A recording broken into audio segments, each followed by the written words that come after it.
Start. महोदय, निस्संदेह ही आज भी हम भले ही कई मुश्किलों का सामना कर रहे हों, फिर भी हम 1991 के उन दिनों जैसी स्थिति में नहीं हैं। एक राष्ट्र के रूप में हमने काफ़ी भरपाई कर ली है और हम आगे बढ़ने के लिए तैयार हैं। श्री राव के नेतृत्व के बिना यह संभव नहीं था। अब यह अटकल लगाना व्यर्थ और मूर्खतापूर्ण भी है कि कोई और नेता होता तो क्या कुछ ज़्यादा और बेहतर किया जा सकता था या नहीं। तथ्य यह है कि वही नेता थे जिनके कारण हम एक ऐसी स्थिति में पहुंच गए हैं जो देश और उसकी तरक्की के लिए निरापद है। हम जिस अवधि से गुजरे हैं वह बहुत मुश्किल और हलचलपूर्ण थी। सोवियत संघ के पतन और विघटन से हमारी जो कुछ भी अंतर्राष्ट्रीय स्थिति थी उसका आधार ही खत्म हो गया। ऐसा लगता है कि हमारे देश में कुछ लोग इस घटना का पूरा मतलब नहीं समझ पाए हैं। बेशक यह कम्युनिस्टों और आधुनिक समाजवाद के अन्य समर्थकों के लिए बेहद चिंता का विषय था। इससे उन सभी निष्पक्ष देशभक्तों को काफ़ी दुख हुआ जिनके लिए सोवियत संघ अच्छा मित्र था और अकेली विदेशी शक्ति थी जो हमेशा हमारे साथ खड़ी होती थी। उससे हमें काफ़ी नैतिक और भौतिक समर्थन भी मिला था। हमारे देश में सोवियत संघ के तमाम मित्रों में भी सभी लोग यह नहीं समझ पा रहे हैं कि आर्थिक वैज्ञानिक प्रौद्योगिकी के हिसाब से इसका क्या मतलब था और है। जब हमें सख्त ज़रूरत थी तो कोई ऐसा नहीं था जिसकी ओर हम देखते। घबराने और अपने देश को दिवालिया राष्ट्र घोषित करने के बजाय प्रधानमंत्री ने मुश्किलों का डटकर मुकाबला किया। हमें इस संकट से निकालने की व्यवस्था की और साहस के साथ देश को एक नए आर्थिक रास्ते पर अग्रसर किया। कांग्रेस ने अपने चुनाव घोषणा पत्र में इसकी मोटी रूपरेखा ना बना ली होती तो बेशक यह संभव ना हो पाता। इस घोषणा पत्र के मुख्य निर्माता एवं राजीव गांधी थे और इसे तैयार करने में श्री राव उनके मुख्य सहायक थे। देश को संकट से उबारने और नए आर्थिक रास्ते पर ले जाने में बेशक मनमोहन सिंह के देशभक्ति, विद्वता और ख्याति महत्वपूर्ण कारण थे। नई आर्थिक नीति जनता के हित में नहीं है। इस काल्पनिक तथ्य को लेकर काफ़ी हंगामा मचाया जा रहा है।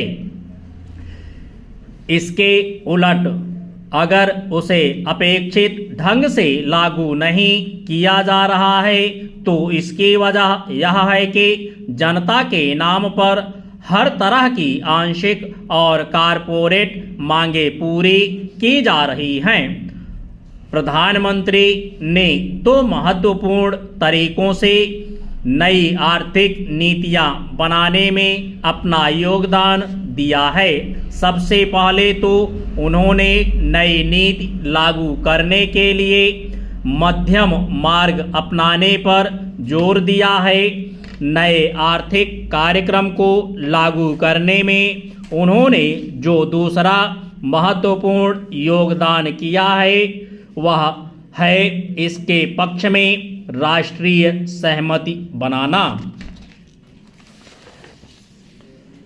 महोदय, हमारे देश में राजनैतिक विचारों में जितनी भिन्नता है उसके मद्देनज़र यह एक असाधारण बात है, जबकि इनमें से ज़्यादातर लोग यही ठाने रहते हैं कि चाहे जो हो और जो भी मुद्दा हो उन्हें विरोध करना है। चुनावों में झटकों और यदाकदा टेढ़े मेढ़े रास्तों के बावजूद प्रधानमंत्री के नेतृत्व में जो नई आर्थिक नीति बनाई गई है उसे राष्ट्रीय स्तर पर स्वीकार कर लिया गया है। माकपा से लेकर जनता दल और भाजपा तक आर्थिक क्षेत्र में मूलभूत सुधार के अलावा पंजाब में नाटकीय बदलाव आया है। बंदूक की लड़ाई की जगह अब पूरी तरह बैलट की लड़ाई ने ले ली है। उस प्रदेश की जनता के लिए यह दूसरी आज़ादी से कम नहीं है। असम और उत्तर पूर्व के कई हिस्सों में भी ऐसे बदलाव आए हैं, हालांकि वे पंजाब जैसे नहीं हैं। ऐसा समझना कि आतंकवाद का खतरा टल गया है बेशक गलत होगा, पर जो सफलताएं हमने पाई हैं उन्हें स्वीकार करना कम गलत नहीं होगा। पंचायत और स्थानीय निकायों के चुनाव कराने को भी साधारण काम नहीं समझा जाना चाहिए। इस कदम से महात्मा गांधी के सपने और दिवंगत राजीव गांधी की लोकतंत्र के लिए प्रतिबद्धता फलीभूत हुई है। यह संविधान की अपेक्षाओं के अनुरूप लोकतांत्रिक क्रांति को आगे बढ़ाने का प्रतीक है। इससे हमारे राष्ट्र को लोकतांत्रिक आधार मजबूत हुआ है। हिंदुत्व के घटते उन्माद का ध्यान रखना भी उतना ही महत्वपूर्ण है।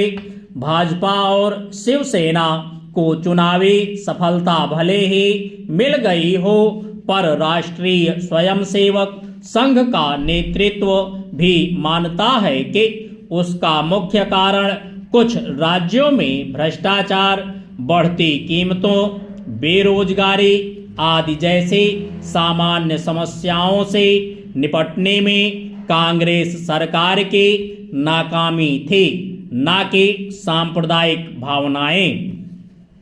हिंदू सांप्रदायिकतावाद में स्पष्ट कमी आना बहुत बड़ी राष्ट्रीय उपलब्धि है।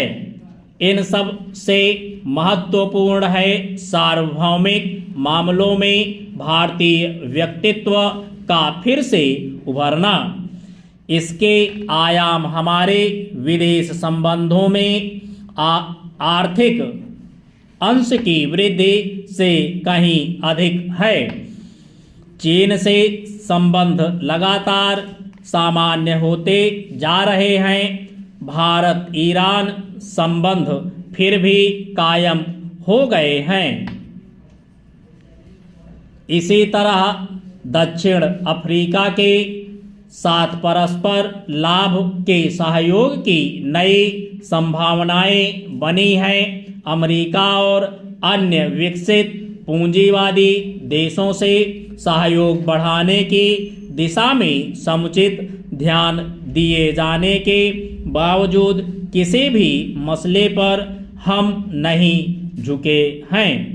समर्पण की बात तो दूर है, इसमें आर्थिक संबंधों के महत्वपूर्ण स्वरूपों के अलावा रक्षा का क्षेत्र भी शामिल है।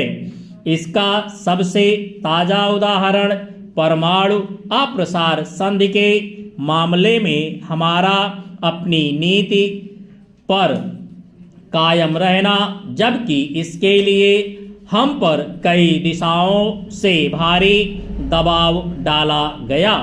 गुटनिरपेक्ष आंदोलन को नई नीति देने के प्रयास भी चल रहे हैं।